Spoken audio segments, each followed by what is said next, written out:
بسم اللہ الرحمن الرحیم۔ السلام علیکم ورحمۃ اللہ وبرکاتہ۔ پیارے دوستو، اس واقعے میں ہم آپ سے ذکر کریں گے قوم بنی اسرائیل کا، کہ اس قوم کا لفظ قرآن کریم میں کتنی مرتبہ آیا ہے، اور یہ قوم بنی اسرائیل کیوں کہلاتی ہے، اور آخر اس قوم کی اہمیت اور فضیلت کیا ہے، اور اس قوم میں تقریباً کتنے انبیاء اور رسول پیدا ہوئے ہیں۔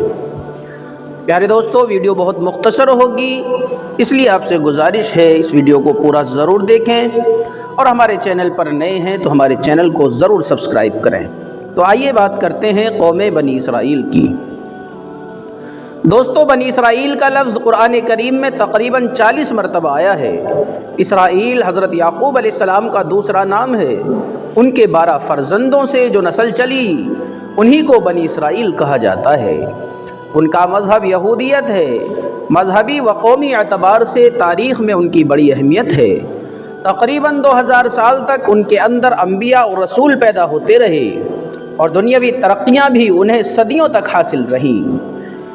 حضرت داؤد علیہ السلام جیسے اللہ کے رسول اور عظیم سلطنت و حکومت والے بادشاہ، اور حضرت یوسف علیہ السلام جیسے جلیل القدر نبی اور شاہ مصر اسی قوم میں پیدا ہوئے۔ دین اسلام کے ظاہر ہونے تک یہ لوگ اپنے وطن ملک شام سے نکل کر عراق، مصر، حجاز اور ان کے اطراف میں پھیل چکے تھے۔ خاص طور پر مدینہ منورہ کے ارد گرد ان کی آبادیاں تھیں۔ یہ لوگ بڑے مالدار اور تجارت میں ماہر سمجھے جاتے تھے۔ اللہ تعالیٰ نے قرآن کریم میں بار بار ان پر اپنے خصوصی انعامات کا تذکرہ فرمایا ہے۔ ساتھ ہی ان کی بدعمالی، بدعہدی، مسلمانوں اور اللہ کے پیغمبروں کے ساتھ ان کی بدسلوکی اور دوسری بہت سی خرابیوں کا ذکر بھی کیا ہے، اور انہیں اپنی حالت درست کرنے کا حکم دیا ہے۔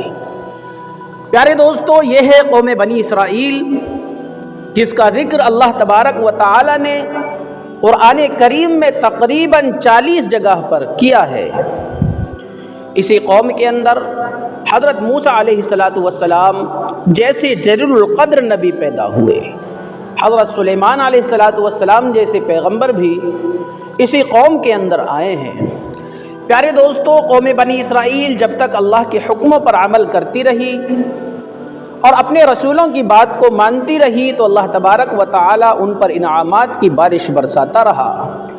لیکن جب اللہ تبارک و تعالی کے حکموں سے روگردانی شروع کی، تو اللہ تبارک و تعالی نے قوم بنی اسرائیل سے اپنے انعامات کو چھین لیا، اور پھر یہ قوم ذلت و پستی کے غار میں جا گری۔ دوستو، یہ واقعہ آپ کو کیسا لگا پلیز کومنٹ کر کے ضرور بتائیں۔ ویڈیو اچھی لگی ہو تو اسے لائک کریں، شیئر کریں، پیارا سا کومنٹ کر دیں، اور چینل پر نئے ہیں تو اسے ضرور سبسکرائب کریں۔ السلام علیکم ورحمۃ اللہ وبرکاتہ۔